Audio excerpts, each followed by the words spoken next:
إن الحمد لله نحمده ونستعينه ونستغفره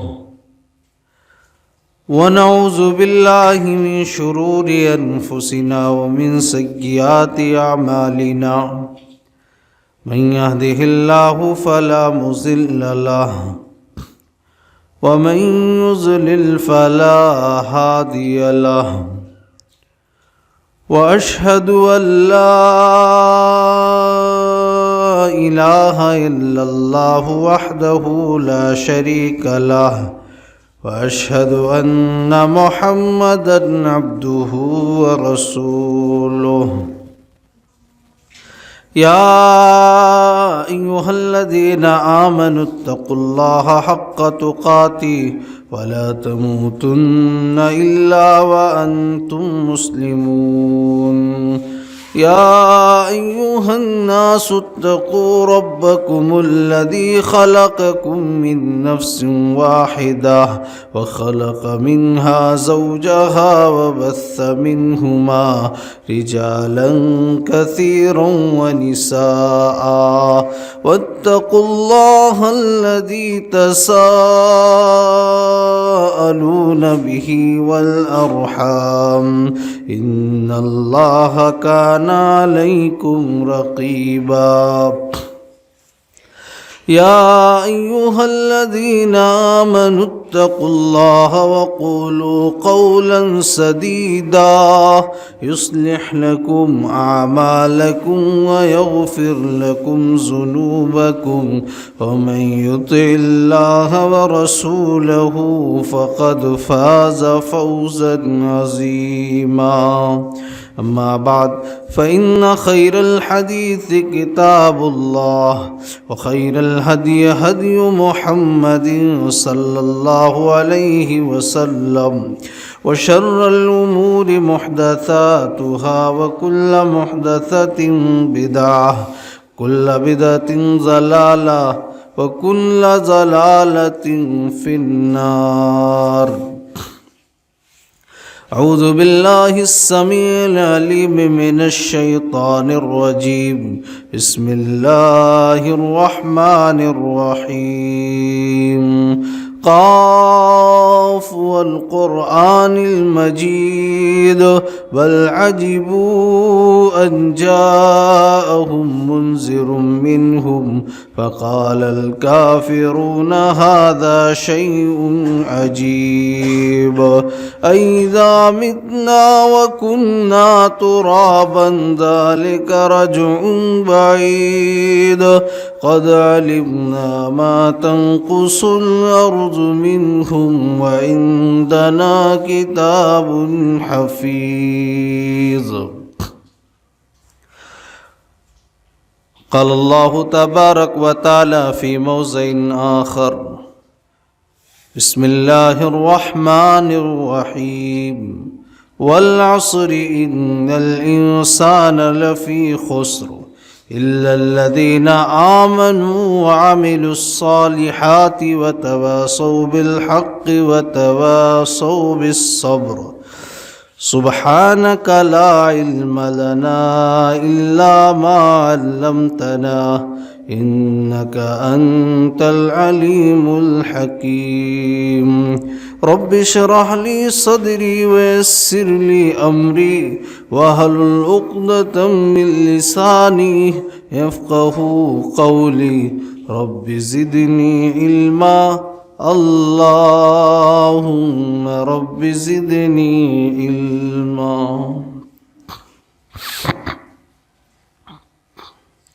ہر قسم کی حمد و ثنا، تعریف و توصیف اللہ رب العالمین کے لیے ہے. بعدہ درود و سلام ہو تمام نبیوں پر، بالخصوص ہم سب کے پیارے نبی امام الانبیاء سید الرسل تاجدار مدینہ احمد مجتبیٰ محمد مصطفیٰ پر صلی اللہ علیہ وسلم. معزز حاضرین جمعہ، خطبہ مسنونہ کے بعد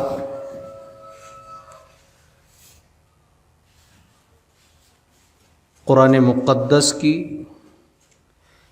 30ویں پارے کی ایک چھوٹی سی سورہ ہے سورۃ العصر، جس کی تلاوت کی گئی ہے۔ جہاں تک میں سمجھتا ہوں کہ ایک ایسی سورت ہے جو اکثر و بیشتر لوگوں کو یاد ہے۔ زبانی اگر کسی کو یاد نہیں ہے تو سمجھ لیجئے کہ وہ اللہ کے کلام سے بہت زیادہ دور ہے، اس کو کوئی دلچسپی نہیں ہے۔ سورۃ العصر یہ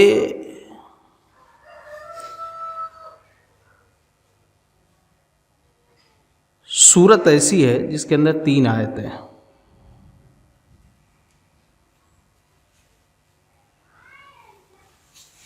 اللہ تبارک و تعالی نے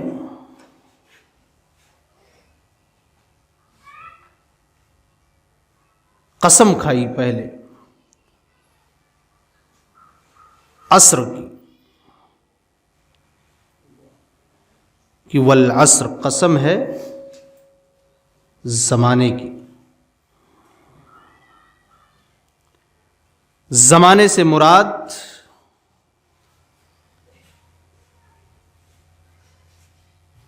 یہ شب و روز کی گردش، ان کا ادل بدل کر آنا ہے۔ جب رات ہوتی ہے تو تاریکی چھا جاتی ہے، اندھیرا چھا جاتا ہے، اور جب دن ہوتا ہے،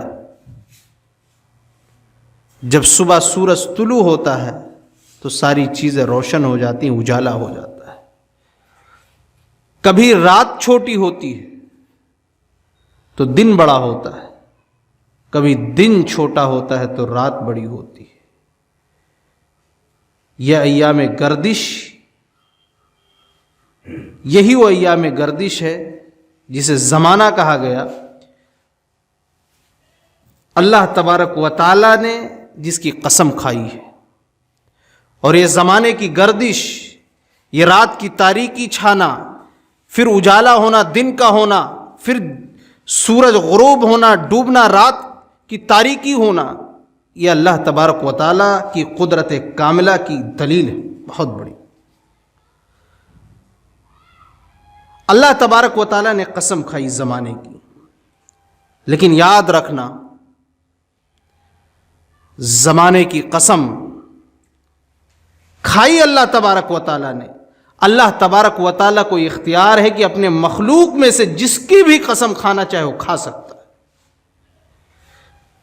لیکن ہمیں اختیار نہیں کہ ہم اللہ کے علاوہ کسی اور کی قسم کھائیں۔ آج لوگ کتنا قسم کھاتے ہیں۔ ایک مسلمان ہے، کہتا ہے ماں کی قسم، روزی کی قسم، فلاں کی قسم، بیٹے کی قسم، ہماری اولاد کی قسم، ہمارے روزگار کی قسم۔ اللہ کے علاوہ کسی اور کی قسم کھانا یہ حرام ہے، یہ غلط ہے۔ ایک ایمان والا جب قسم کی کبھی ضرورت پڑے، باتوں باتوں میں نہیں کہ ہر بات میں انسان قسم کھائے، کوئی ایسا موقع آئے تو قسم جب بھی کھائے تو اللہ کا کھائے۔ ہمیں اختیار نہیں کہ اللہ کے علاوہ کسی اور کی قسم کھائیں۔ اللہ تبارک و تعالیٰ نے کہا والعصر، قسم ہے زمانے کی، ان الانسان لفی خسر، دنیا کے سارے انسان خسارے میں ہیں، نقصان میں ہیں۔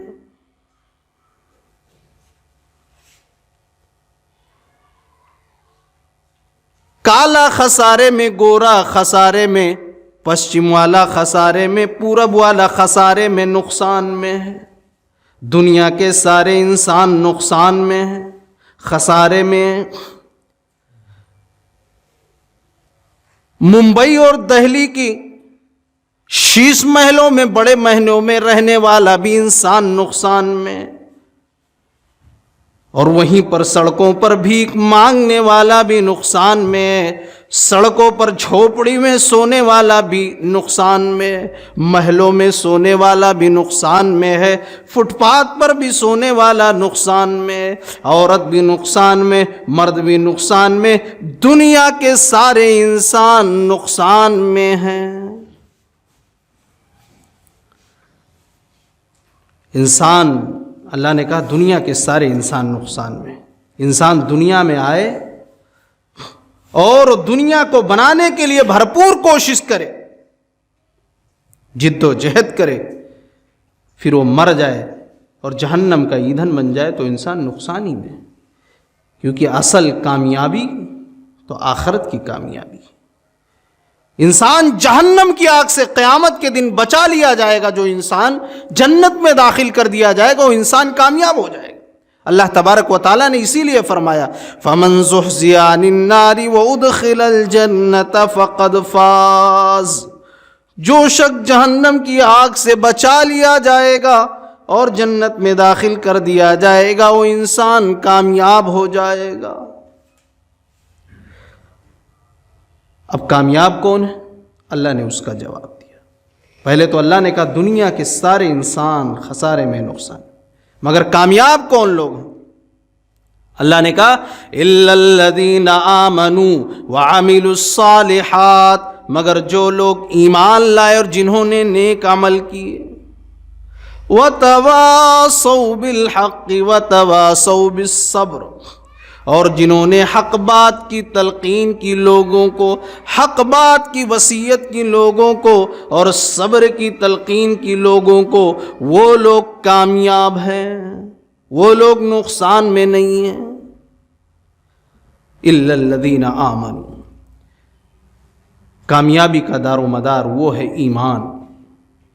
ایمان سب سے بڑی دولت ہے جس کو نبی کے صحابہ نے سمجھ لیا تھا، اپنی جان کو، اپنی مال کو، اپنی خاندان اور قبیلے کو سب کچھ قربان کر دیا، لیکن ایمان کو انہوں نے بچا لیا،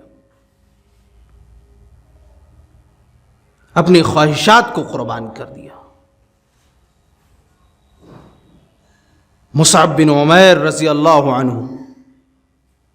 ایک خوبصورت نوجوان تھے، اس دور میں جو کپڑا پہنتے تھے، نوجوان تھے، برانڈ کا کپڑا پہنتے تھے، اس دور میں جو خوشبو لگاتے تھے وہ خوشبو کوئی نہیں لگاتا تھا، جو جوتا پہنتے تھے، جو ان کا لباس ہوتا تھا، پہننے کا جو چپل ہوتا کسی کے پاس نہیں ہوتا تھا، برانڈ کا پہنا کرتے تھے۔ کب؟ کفر کی حالت میں۔ لیکن جب ایمان لائے، امام الانبیاء سید الرسل جناب محمد الرسول اللہ صلی اللہ علیہ وسلم کی خدمت میں حاضر ہوئے تو ٹاٹ کا لباس لپیٹے ہوئے تھے۔ نبی اکرم کی آنکھوں میں آنسو آ گئے، کہا مصعب جب تم کفر کی حالت میں تو تم کس طرح رہتے تھے، آج جب ایمان کی حالت میں ہو تو تمہیں کپڑا بھی نصیب نہیں۔ لیکن صحابہ کرام وہ جانتے تھے ایمان کی قیمت کیا ہے، انہوں نے کبھی ایمان کا سودا نہیں کیا۔ اِلَّا الَّذِينَ آمَنُوا، مگر جو لوگ ایمان لائے۔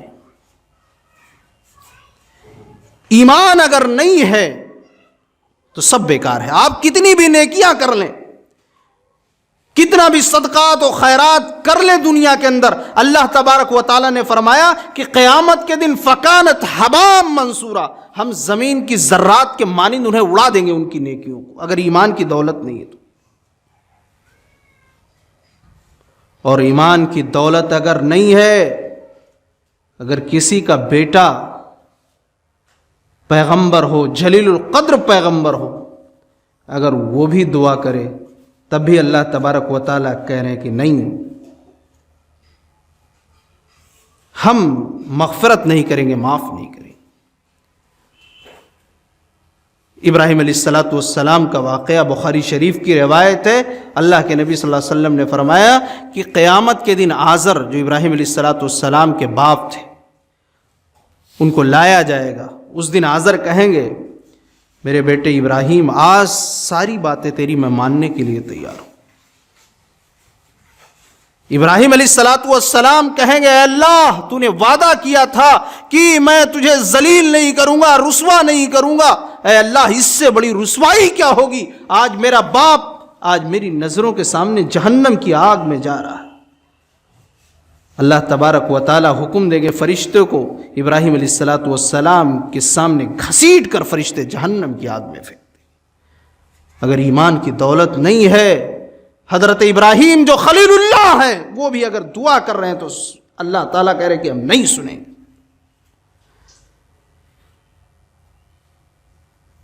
امام الانبیاء جناب محمد الرسول اللہ صلی اللہ علیہ وسلم، چچا کی محبت کتنی زیادہ تھی، کتنی زیادہ محبت آپ چچا سے کرتے تھے۔ چچا کا جب انتقال ہوا آپ نے توحید کی دعوت دی، انتقال کے وقت جب معلوم ہوا کہ طبیعت بہت زیادہ خراب ہے، لیکن چچا نے کہا میں اپنے بیٹے عبد المطلب کے دین پر قائم ہوں۔ انتقال ہو گیا، اللہ کے نبی صلی اللہ علیہ وسلم کے دل میں چچا کی محبت بہت زیادہ تھی، محبت غالب آ گئی، دعا کرتے ہیں اللہ تو میرے چچا کی مغفرت فرما دے، میرے چچا کی بخشش فرما دے۔ اللہ نے جبرائیل کو بھیجا، کہا جاؤ یہ پیغام لے کر، ما کان للنبی والذین آمنوا ان یستغفروا للمشرکین ولو کانوا اولی قربی من بعد ما تبین لهم انہم اصحاب الجحیم۔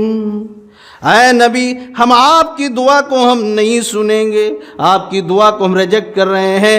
کسی نبی کے لیے، کسی ایمان والے کے لیے جائز نہیں ہے کہ وہ مشرکین کے لیے مغفرت کی دعا کرے، وَلَوْ كَانُوا أُولِي قُرْبَىٰ، وہ کتنا ہی قریبی رشتہ دار کیوں نہ ہو۔ جب اس بات کی وضاحت ہو گئی ہے کہ یہ لوگ جہنم کی آگ میں جلنے والے ہیں، تو ایمان کی دولت یہ ہے، ایمان کی دولت، ایمان کی قدر ہے اللہ کے وہاں۔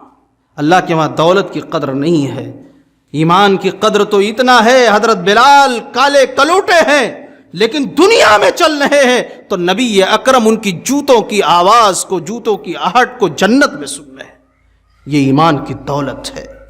کالے ہیں، حبشی غلام ہیں، لیکن دنیا میں جب وہ چل رہے ہیں تو جوتوں کی آہٹ کی آواز نبی اکرم کو جنت میں سنائی دیتی۔ اللہ کے نبی صلی اللہ علیہ وسلم جب گئے معراج کے موقع پر، آپ نے جوتوں کی آہٹ کی آواز سنی، جبرائیل سے کہا یہ کس کی آواز ہے؟ جوتے کی آہٹ کی، چلنے کی؟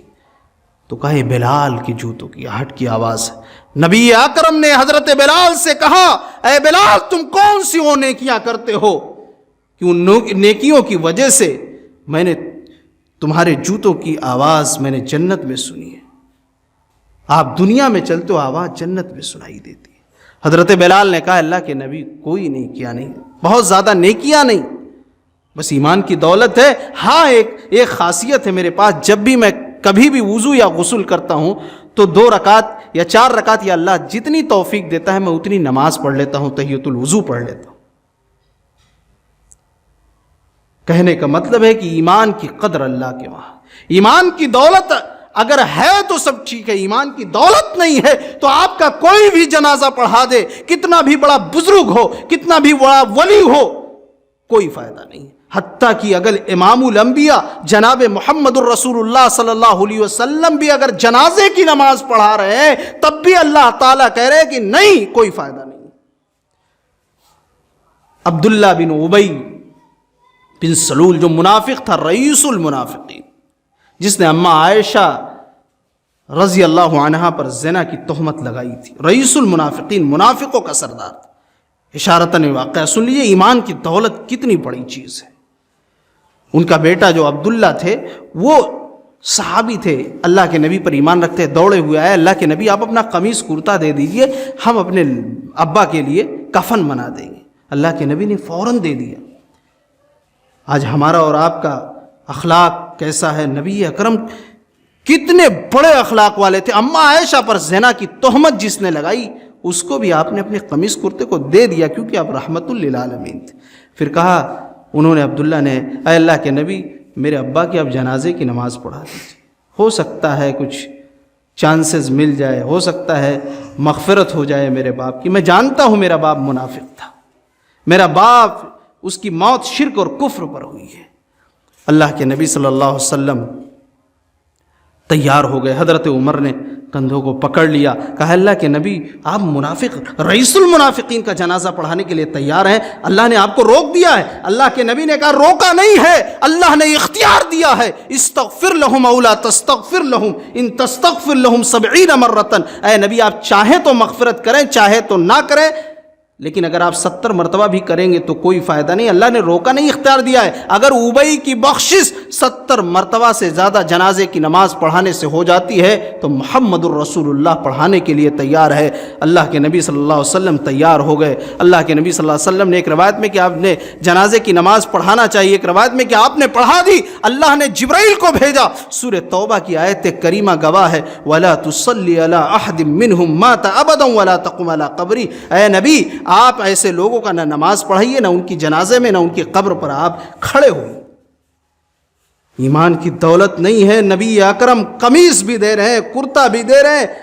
دوسری روایت کے اندر بخاری کی آپ نے اپنے لعاب دہن کو اس کے منہ میں ڈالا، پھر بھی اللہ نے کہا کوئی فائدہ نہیں، آپ دوبارہ جو ہے ان کے ایسے لوگوں کے قبروں پر مت کھڑے ہوئیے، نہ آپ جنازے کی نماز پڑھیے. روک دیا گیا. تو ایمان کی دولت کبھی ضائع نہیں ہونا چاہیے. سب سے بڑی دولت آپ کے پاس اگر کوئی ہے تو وہ ایمان کی دولت، وہ ہے توحید، وہ ہے ایک اللہ کی عبادت، ایک اللہ پر بھروسہ. اور ایمان کی دولت اگر آپ کے پاس ہے تو آپ کبھی ذلیل اور رسوا نہیں ہو سکتے ہیں. اور ایمان والا کبھی کسی سے ڈرتا بھی نہیں اللہ کے علاوہ. جس کا ایمان مضبوط اللہ پر ہوتا ہے. ابراہیم علیہ السلام کا واقعہ آپ کو معلوم ہے، تمام انبیاء کرام کے واقعات، صحابہ کرام کے واقعات. ضرورت اس بات کی ہے پڑھنے کی. ابھی حال ہی میں جو سوشل میڈیا پر یہاں کے نوجوان، جو لوگ بھی سوشل میڈیا پر واقف ہیں، جو لوگ نظر رکھتے ہیں، وہ حجاب کا معاملہ جو کرناٹکا کے اندر اٹھا، اس لڑکی کی بہادری، ہم جیسے لوگ وہاں پر گر جائیں گے. بڑے بڑے نوجوان اور گنڈے پیچھا کر رہے ہیں، نعرہ لگا رہے ہیں، لیکن وہ لڑکی حجاب میں اللہ اکبر کا نعرہ بلند کرتے ہوئے وہ لڑکی اندر چلی جاتی ہے، جس کا نام مسکان ہے، جس کو آج مبارکباد آج پورے دنیا کے آج اہل ایمان دے رہے ہیں. یہ ایمان کی طاقت ہے، ایمان کی دولت ہے. کہیں بھی آپ رہیں، ایمان کی دولت آپ کے ہاتھوں سے نہ جانے پائے. مرنا تو ہے ہی ہے، آج نہیں کل مرنا ہے، لیکن کبھی بھی ایمان کا سودا نہ کیجیے. کامیابی کا دار و مدار یہ ایمان پر ہے.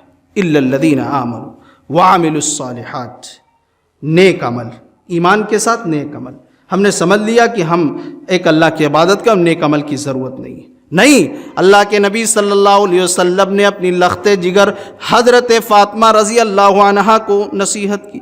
یا فاطمہ بنت محمد انقذی نفسک من النار سلینی من مالی ما شئتی انی لا املک من اللہ شیئا. اے میری لخت جگر، اگر تو اس دنیا سے بغیر کوئی نیک عمل کیوں چلی گئی تو تیرا باپ محمد الرسول اللہ بھی قیامت کے دن تیرے کوئی کام نہ آ سکے گا. سلینی من مالی، دنیا میں میرے مال میں سے جو چاہے لے لے، مانگ لے. انی لا املک من اللہ شیئا. اے میری لخت جگر، اے میری بیٹی فاطمہ، مگر میں قیامت کے دن تیرے کوئی کام نہ آ سکوں گا. تو ایمان کے ساتھ عمل صالح. اللہ نے دیکھیے دوسری جگہوں پر بھی تذکرہ کیا، ان الذین آمنوا وعملوا الصالحات. جو لوگ ایمان لائے اور نیک عمل کیے، کانت لہم جنات الفردوس نزلا، ان کے لیے جنت الفردوس کی باغات کی مہمانی ہوگی. ان کے لیے جو مہمانی ہوگی، یعنی وہ جو داخل ہوں گے جنت الفردوس میں داخل ہوں گے، خالدین فیہا ابدا، ان میں ہمیشہ رہیں گے، وہاں سے وہ کبھی نکالے نہیں جائیں گے. تو الا الذین آمنوا وعملوا الصالحات وتواصوا بالحق، حق بات کی تلقین، اللہ کے احکام کی، شریعت کی پابندی، معاصی سے اجتناب کی تلقین، لوگوں کو قرآن کی تعلیم دینا، لوگوں کو جناب محمد الرسول اللہ صلی اللہ علیہ وسلم کی فرامین کی تلقین دینا، لوگوں کو نیکی کا حکم دینا، لوگوں کو برائیوں سے بچنے کی تلقین کرنا، یہ ہے حق کی وصیت کرنا. اللہ کے احکام کی، شریعت کی پابندی کی تلقین لوگوں کو کرنا اور گناہوں سے دور رہنے کی تلقین کرنا، یہ کہتے ہیں وتواصوا بالحق، حق بات کی جنہوں نے تلقین کی۔ کیا ہم اور آپ کرتے ہیں؟ ایسے ہی نہیں کامیابی مل جائے گی۔ کامیاب ہونا ہے تو ہمیں لوگوں کو حق بات کی وصیت کرنی پڑے گی، خود پابند رہنا پڑے گا، لوگوں کو پابند رہنے کی تعلیم دینے کی پڑے گی۔ وتواصوا بالصبر، اور صبر کی تلقین کرنے والے لوگ کامیاب ہوں۔ 4 قسموں کا اللہ تبارک و تعالیٰ نے تذکرہ دیا، حق اور صبر کو اللہ نے جوڑ دیا ساتھ میں، اس لیے کہ یاد رکھیے گا جب بھی آپ حق بات کہیں گے، جب بھی، تو آپ تیار رہیے کہ آپ کے اوپر مصیبت و پریشانیاں آئیں گی، اس پر آپ کو صبر کرنا پڑے گا، اس پر آپ کو صبر کرنا پڑے گا۔ جنہوں نے صبر کی تلقین کی، مصائب و آلام پر صبر کیا، جنہوں نے نیکیوں کے کاموں کے کرنے میں جو پریشانیاں آئیں اس پر صبر کیا، اور گناہوں کی لذتوں سے بچنے کے لیے جو اپنے خواہشات کو کچلا، یہ ہے صبر کی تلقین۔ آپ خود کریں اور لوگوں کو تلقین کریں صبر کی۔ آپ کو پریشانیاں آئیں گی، مصائب و آلام آئیں گے، آپ توحید کی دعوت دے کر لوگوں کو دیکھیے، آپ کو ہو سکتا ہے آپ کے گھروں سے آپ کو نکال دیا جائے۔ ابراہیم علیہ السلام نے کیا کیا تھا؟ اپنے والد محترم کو بڑے ادب و احترام سے دعوت توحید دی، لیکن ابا نے کہا لئن لم تنتہی لارجمنک واہجرنی ملیا، کہا بیٹے ابراہیم میں تیرا سر جو ہے پتھروں سے کچل دوں گا، دوبارہ توحید کی دعوت مت دینا۔ ایک اللہ کی عبادت، یہ کیسی دعوت؟ توحید کی دعوت۔ امام الانبیاء جناب محمد الرسول اللہ صلی اللہ علیہ وسلم کو لوگ صادق اور امین مانتے تھے، اپنی امانتیں لوگ لا کر رکھ جایا کرتے تھے، امانت کہ آپ امین ہیں، آپ سچے ہیں، آپ کبھی جھوٹ نہیں بولتے ہیں۔ لیکن جب امام الانبیاء نے کہا یا ایھا الناس قولوا لا الہ الا اللہ تفلحوا، اے لوگو لا الہ الا اللہ کہو کامیاب ہو جاؤ گے، عرب بھی تمہارا ہوگا، عجم بھی تمہارا ہوگا، تم دنیا اور آخرت دونوں میں کامیاب ہو جاؤ گے۔ وہی محمد الرسول اللہ مکہ کی سرزمین پر بے ہوش پڑے تھے، کافروں نے اس طریقے سے آپ کو تکلیف دی، آپ کو مارا۔ کبھی طائف کی سرزمین پر آپ بے ہوش ہو جاتے ہیں، لوگوں نے پتھروں سے مارا۔